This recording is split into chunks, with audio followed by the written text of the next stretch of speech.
and I want to know what it takes to be happy, we have to understand what is our current blueprint of how our life's supposed to be. Now, what do I mean by blueprint? Well, we have a story in our head of how life's supposed to be. Some people's story is you work hard in school, you become really great, you're a nice person, you're a good person, and then you grow up and you take care of yourself and you find the ideal man and you fall in love and you have a white picket fence and you have 3 perfect children and you live happily ever after.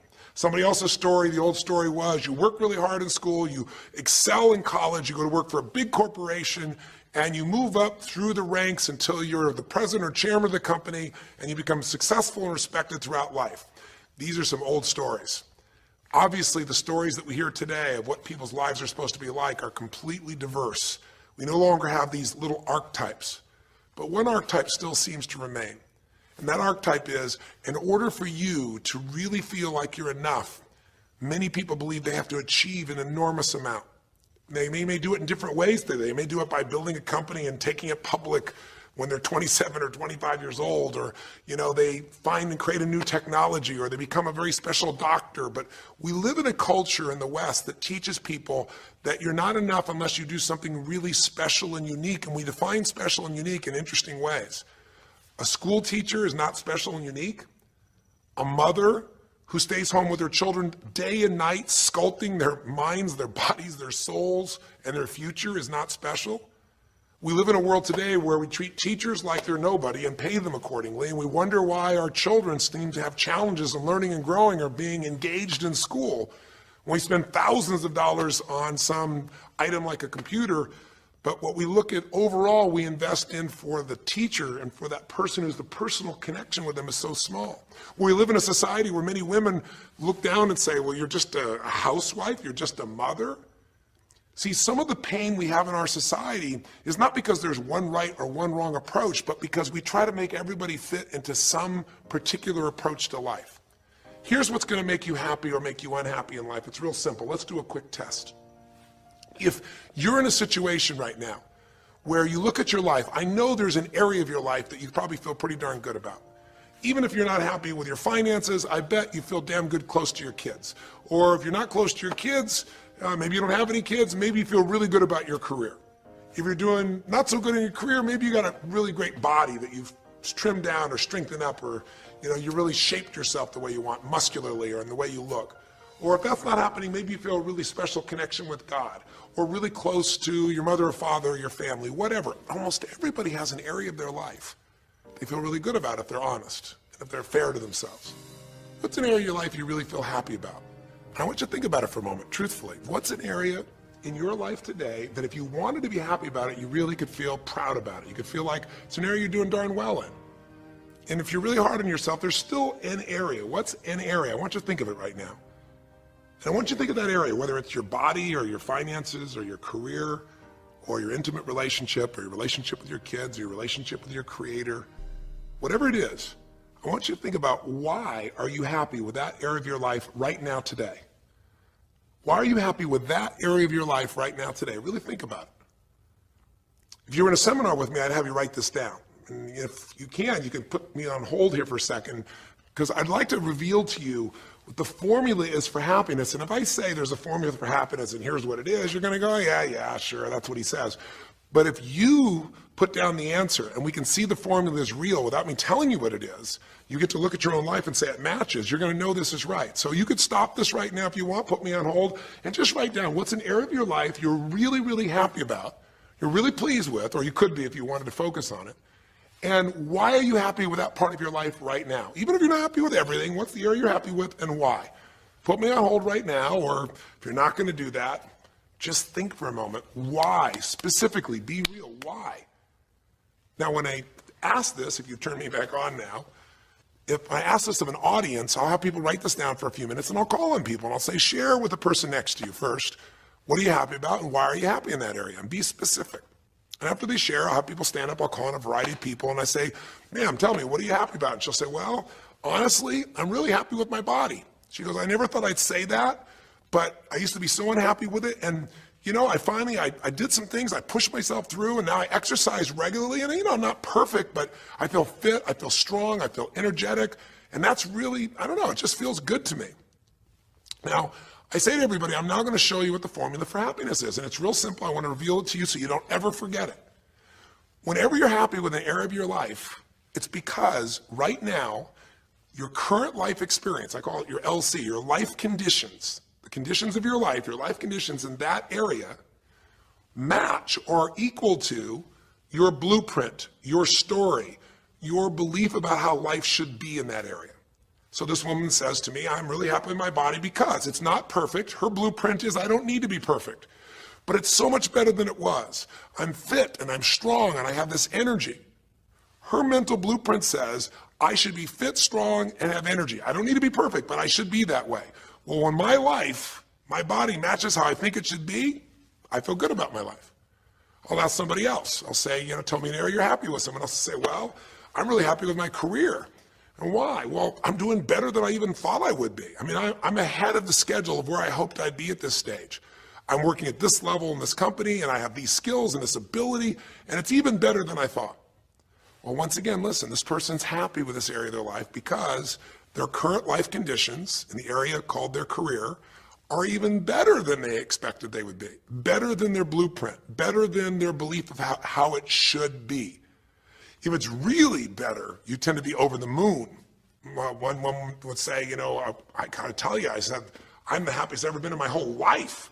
How come? She goes, because I have this man in my life and I'm in love with him and he loves me and I can be myself with him. And we have this incredible intimacy and this passion and we want to be with each other all the time and I never get bored with him. Well, what's her blueprint? You want to be with somebody that you can have total intimacy with, somebody who you love and loves you. Those are part of her rules, her beliefs of how it should be. She said, it needs to be, I never want to be with anybody else. I want to be with them every moment. Her blueprint about how life should be and the way she lives, her relationship's even better than she hoped. When it's better than you hope, you're going to be totally excited. So think about this then. What's an area you're not happy with?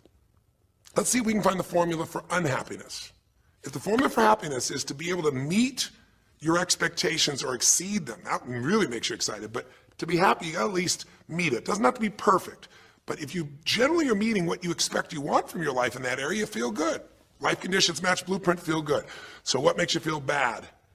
What creates pain, stress, frustration? Real easy way to figure it out. Answer this question.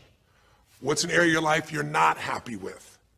I mean, be honest with yourself. And even if your life is great in all kinds of ways, I'm sure there's an area you'd like to improve. Anybody who's honest, if they're doing great in their career, very often they don't take care of their body so much.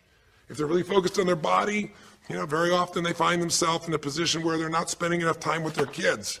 Or if they're spending time with their kids, their intimate relationship's not doing so well. Because it's the nature of human beings to focus on areas they feel comfortable with and strong in and give those time. And the areas they don't feel so strong and they go, I don't have time for it. What they're really saying is, I don't feel very competent in that area. So what's an area of your life that you are not as happy with?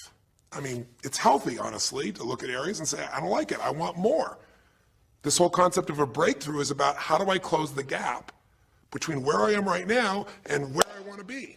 That's what we're here to do. It's like, here's where I want to be, here's where I am. It's healthy to see there's a gap. That makes me have this hunger, this drive to grow, to feel alive, to expand as a human being.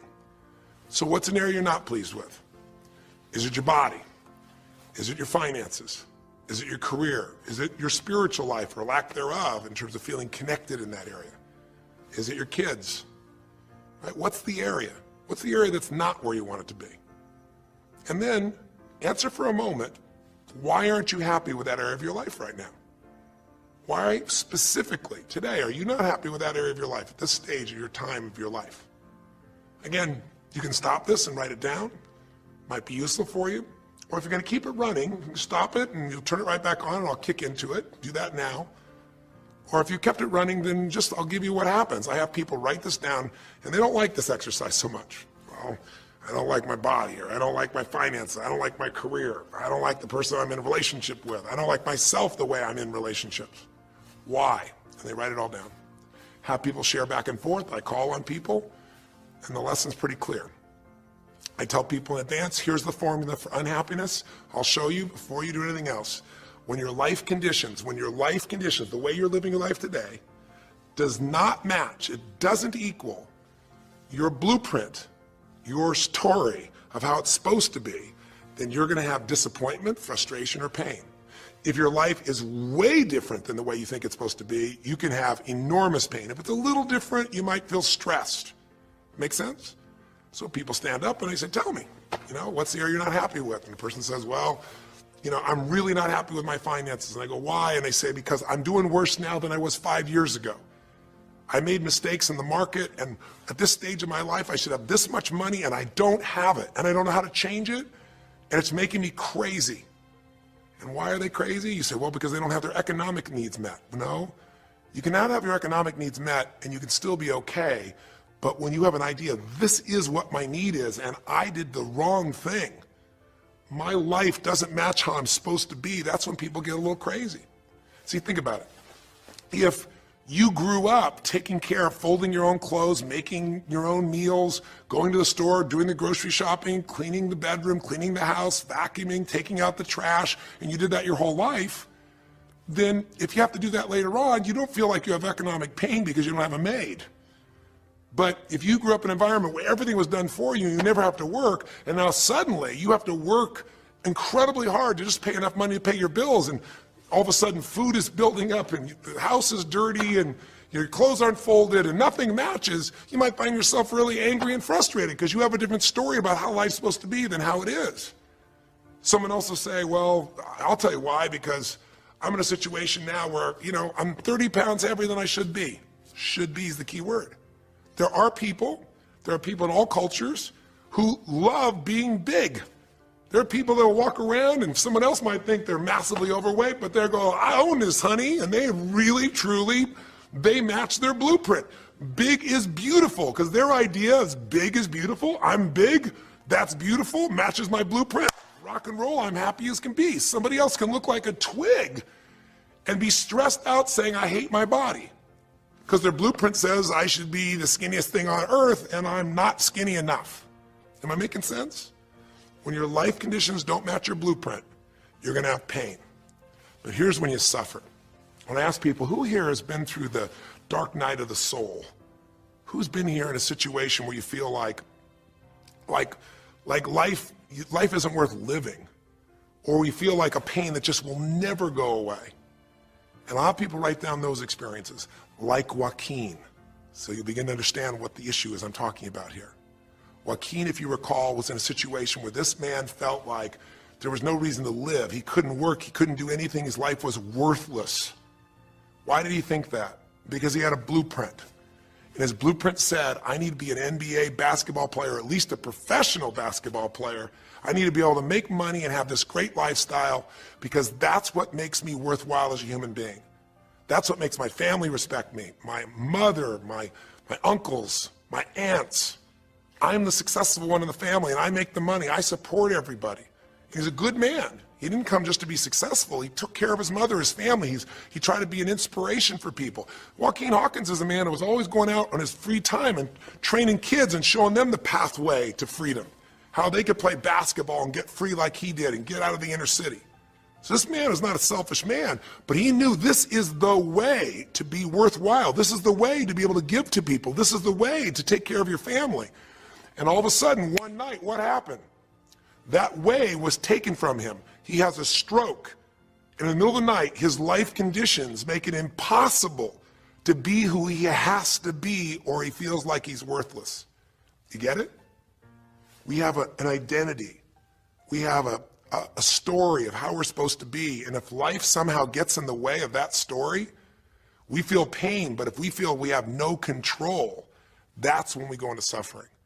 See, it's one thing to say my life doesn't match my blueprint, I got to lose weight. That might stress you out. Or my life doesn't match my blueprint, I'm not in a relationship, I got to get in one. That might motivate you even. You might not like it, but you're going to find a way to get in one. Or my career doesn't match how I should be, you could change it. But when you start believing that your life doesn't match your blueprint and you have no control to change it, you're helpless, that's when people suffer. And so this week, for your breakthrough, it's a chance for you to start to take a look at your blueprint anywhere you're really having pain. Hey, look, if you're doing great in some area of your life, celebrate it, of course, and I'm sure there are many areas you are. But life is really a series of growth spurts. I mean, two things in life make you feel alive: growing and giving. And what's really wonderful about this man, Joaquin, is he was constantly growing, trying to get better, trying to be a better teammate, a better basketball player. Think about it. When he didn't make the teams and he didn't make the NBA, he didn't give up. He worked even harder. The guy was always striving to become something. And he became it, and he achieved it, and then life took it from him. Isn't that the common denominator with so many of the people in the stories of this 6-part series that you saw, these 6 specials? I mean, Frank and Kristen had a blueprint of what life was supposed to be about. We're supposed to get married and have children, and we're going to have our own business. And all of a sudden, life doesn't match the blueprint. And suddenly, there's depression. Because in their case, they said there's nothing we could do. But they were wrong. They were wrong because they discovered, and Frank discovered, I can make a difference in my wife. The chair, even though I didn't create this and didn't ask for it, this chair does not define me. I can become more than I was before. I can have the impact with my wife. I can have children. We had to change his blueprint because we couldn't change all the conditions of his life. Does that make sense? I couldn't get him to physically walk again. Maybe someday he will, but we can't count on that. What we got to count on is that he can be fulfilled by seeing he isn't helpless. And I did that through a series of experiences that violated what he thought he couldn't do. The same thing was true with almost every one of the people we worked with at some level. And in Joaquin's example, it was also true. Joaquin said, well, I can't ever have this quality of life again because I'm not a professional basketball player. And he was locked into that mindset, and all of us get locked at times. But to his credit, to a system of steps, we were able to break him out of that. We were get him to see that he isn't helpless. Because here's your choice. Watch this now.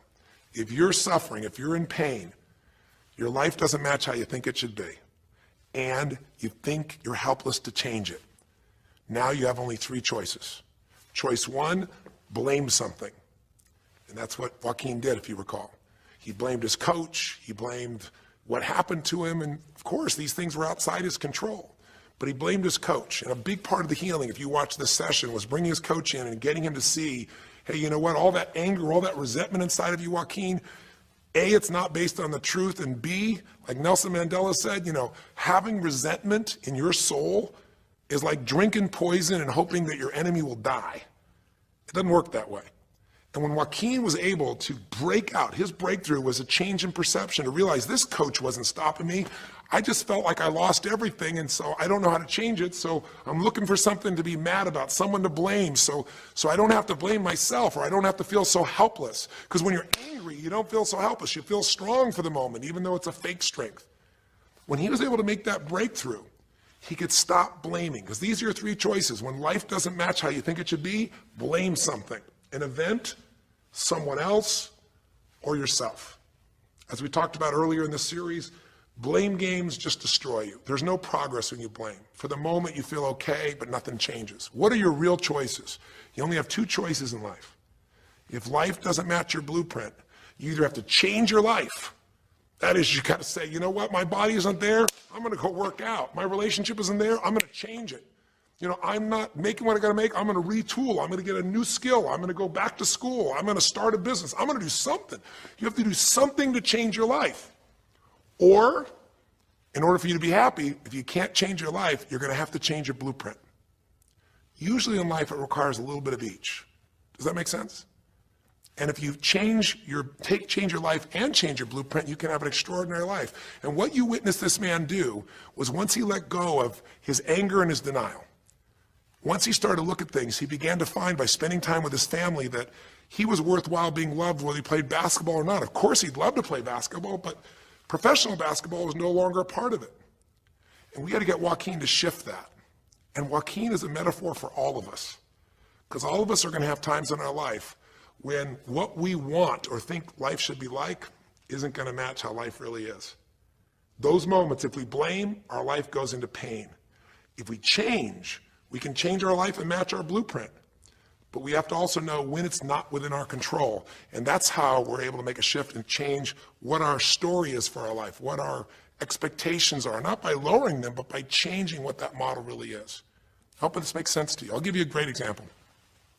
Years ago, I do a lot of work with business people, celebrities, people of all kinds of walks of life. And I was dealing with a group of people, and they knew a very, very powerful celebrity. And to give that person privacy, I won't tell you too many details, so you can't figure out exactly who it is, but it would be a person who was very successful as a woman, who was extremely attractive by cultural standards, a woman who's had a lot of dear friends, a lot of deep respect, so great skill, great ability, extremely talented, quite attractive, quite wealthy in financial terms, and lots of great friends. This would be, for most people's idea, the ultimate blueprint. If your life matches that description, you must have an incredible life.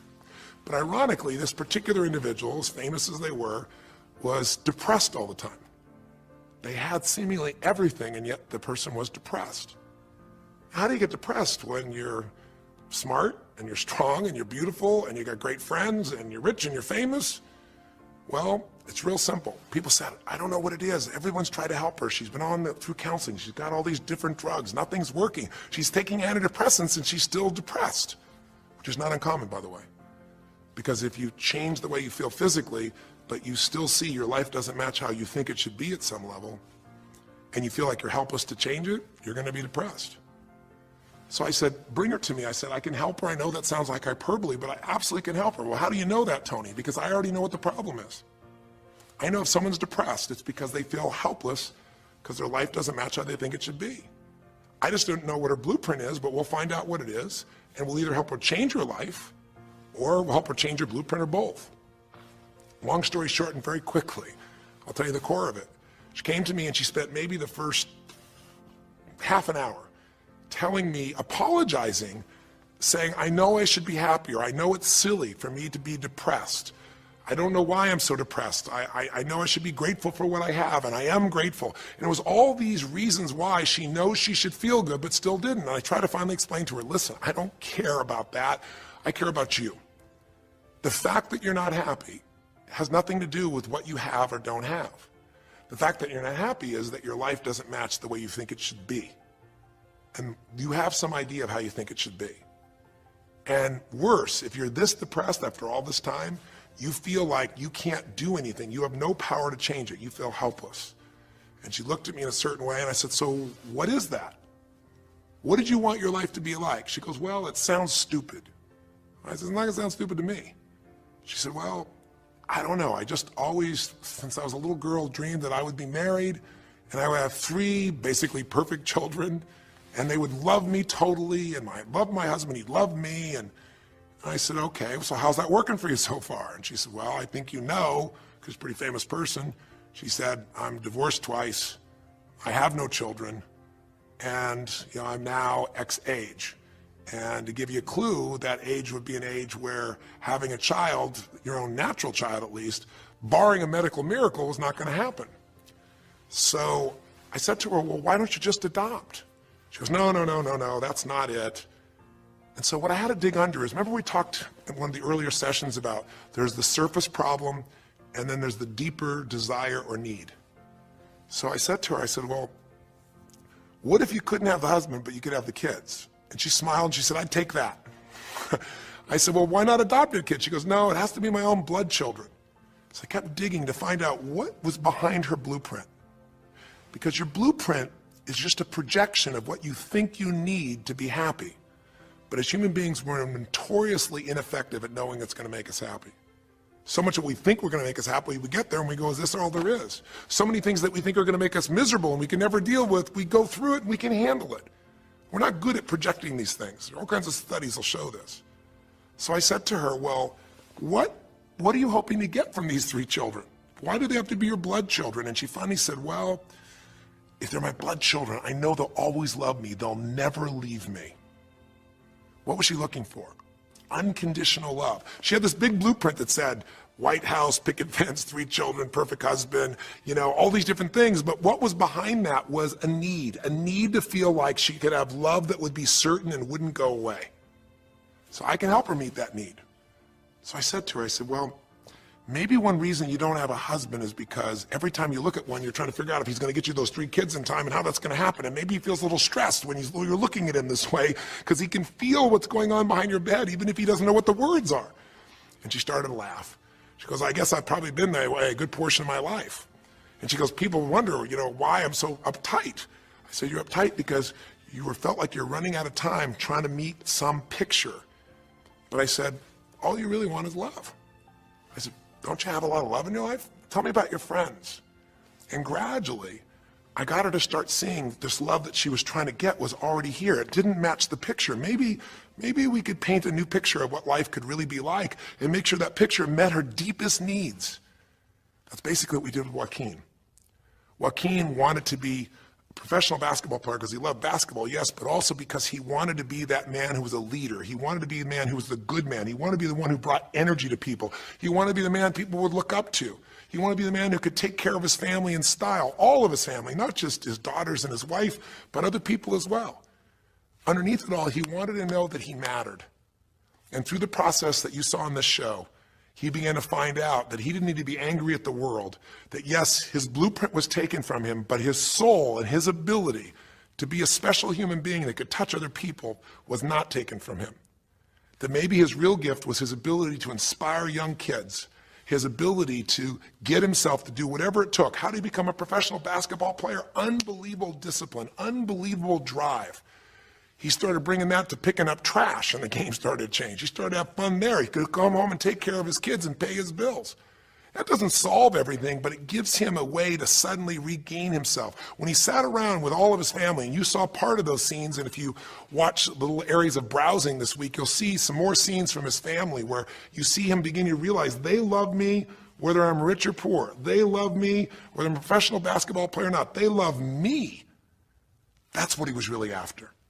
And when he got that, it allowed him to let go and say, I can do other things.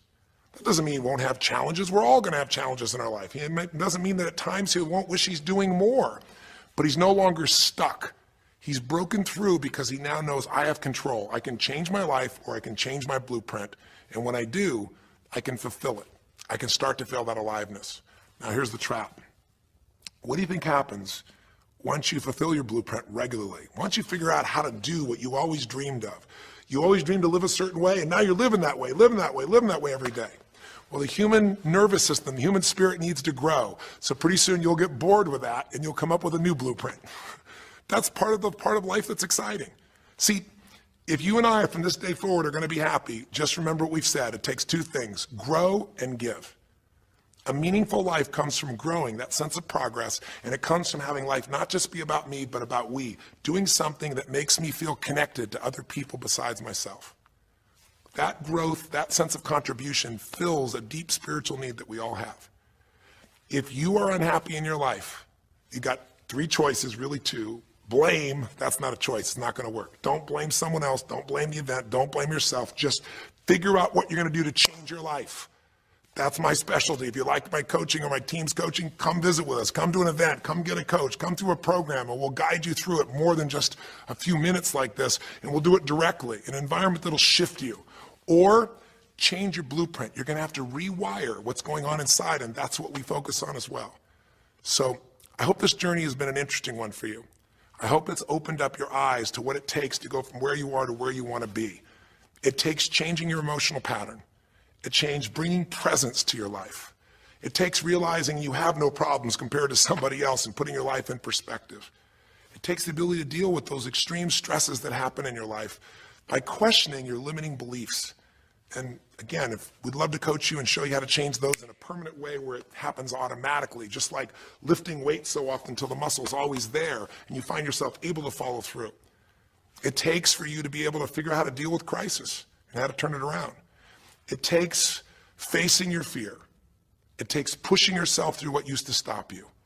It takes putting yourself in a position where you connect to what's more important than just yourself, what you value than just yourself. And it takes, I think in this case also, the ability to realize that no matter what happens to you, you're more than that moment. You're more than the story you think you're supposed to be. And that even when you're not matching what you think you need to be, maybe there's a reason for that. Maybe you're having to find a different part of yourself that's going to fulfill you at a much deeper level. Sometimes failing to get your goal gives you your destiny. I can't tell you how many people I've known over the years who had an idea of what they thought their life was supposed to be like, and they didn't achieve it, and they felt miserable and upset and frustrated, and one day an opening happened, and they went, oh my God, thank God that didn't happen. I think it's Garth Brooks had a great song, And it's a song about when he was in high school and he was in love with this girl, infatuated with her. And she didn't even know that he existed. And he prayed to God every day that she would notice him, that she would fall in love with him. And then sure enough, she never did. He was so disappointed. His blueprint didn't match. His life didn't match it because she didn't even know he existed. And he felt this suffering. He could do nothing to turn it around. Well, 15 years later, he became a guy named Garth Brooks, somebody everybody knew, and he could rock, stadiums with his energy and his song and his music.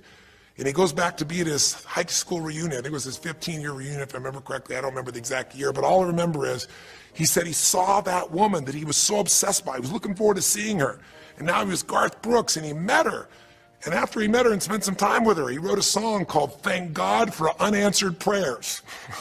Sometimes not getting your blueprint's the best thing that ever happened, because the disappointment drives you to find something more important inside of you. Or not getting it makes you look for another aspect of your life, a spiritual aspect, a family aspect, a physical aspect. If you can just trust that life doesn't happen to you, it happens for you, then you can find in any situation a benefit that can take your life to the next level. I don't care if you're Frank and Kristen. I don't care if you're, Mandy and Scott. I don't care if you're Joaquin and Kim. Every one of us in our life is going to face situations where it feels like we have total trauma, something that's been taken from us. The real question is, what are you going to do with it? Some people just live in their story of what they don't have, and they have the right to do that. If Frank and Kristen lived in pain and felt bad, we'd all say they have the right to do it. It's the difference between what you have the right to do and what you deserve to give yourself and others. We have the ability to transcend whatever happens to us. There's something called post-traumatic growth. Very few people know about it. Two people go through the same stress. One's destroyed, the other grows. What's the difference? The people that grow will not give up. They don't have any excuses. They find the way to break through whatever it takes. And when they do, three things happen. Number one, they realize who they really are and what they're capable of. They realize they're so much stronger than they thought they were. And number two, they deepen all their relationships.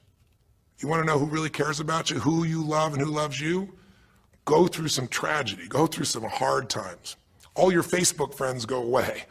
Your real friends, your real family shows up for you, and you show up for them, and it deepens your relationships. And the third thing happens, if you can push yourself through and break through whatever challenges life gives you, is each time you have a breakthrough, you get stronger. And it almost like builds a psychological immunity in you, where suddenly, all of a sudden, it's like stuff happens, you know stuff's going to happen, and you're not scared of it anymore. Because after you've been through a stroke, after you've been through, losing the use of some of your body, your senses, after you lose a family member, and you break through to that, you get to the other side, it's like, give me your best shot, life. It's almost like there's this psychological immunity that says, I'm ready for whatever life will give me. I don't want challenges, but if they're here, I know I can handle them. That strength of spirit is what creates a sense of freedom and joy in life. And that strength of spirit basically comes from living a life where you are constantly and never-ending flinging away to improve yourself and to help others. That's my mission. And if we can serve you again in the future, I hope you'll check us out. There's 3 ways you can continue to participate with us. You can come to an event. Come have an experience with us live at a weekend at our Unleash the Power Within or our Date with Destinies. I think you'll find it's very different than just sitting here talking to you quietly, sitting in front of your computer screen. It's a rock and roll environment. It's like going to the ballpark and having one person sitting there talking to you versus being in the ballpark or the rock and roll concert, with 50,000. There's an energy and a power that comes from it. Second is there's immersion. Here we talk for an hour, there's distractions and emails. There it's total focus, and we go for immersion where literally what we did here over 6 weeks, a few little conversations, all that happens over and over again, multiple times a day, and you get that shift. So come to an event or call up and get a coach.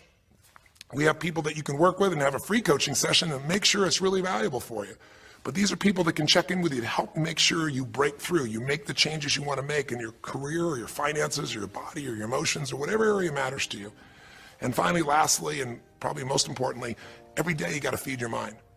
Because every day most of us are turning on, some form of news. It shows up in our pocket, in our Blackberries or iPods or our iPhones, I should say. It shows up on your computer constantly. It chases us, and it rarely does a good idea interrupt you. Really what you have to do is pursue the ideas, pursue the experiences that are going to change your life. And we have a way to do it called net time, no extra time. A way where you can keep feeding your mind the stuff that really matters with some products or services. So if you're interested in any of those things, be sure to click on your interest of an event or interest in having a free coaching session, or maybe try one of our audio programs, because the other challenge here is with video, you got to sit here potentially and watch me, but with audio, you can do it while you're working out, you can do it while you're cleaning the house, you can do it while you're driving in the car, while you're getting to work. We'd love to continue serving you in any way we can. I know I've gone long in this session, but I really want you to think about, how can I give my life the way I want it to be? The way I do it is I figure out what my blueprint is and I update it for what life is. I change my life, match my blueprint, and suddenly my life feels full and alive. Thank you for the time that we spent together here. I've really enjoyed our time, and I hope that this breakthrough series reminds you to never settle for less than you can be. Never settle for less than you can give or you can share. Live strong, live with passion, and God bless.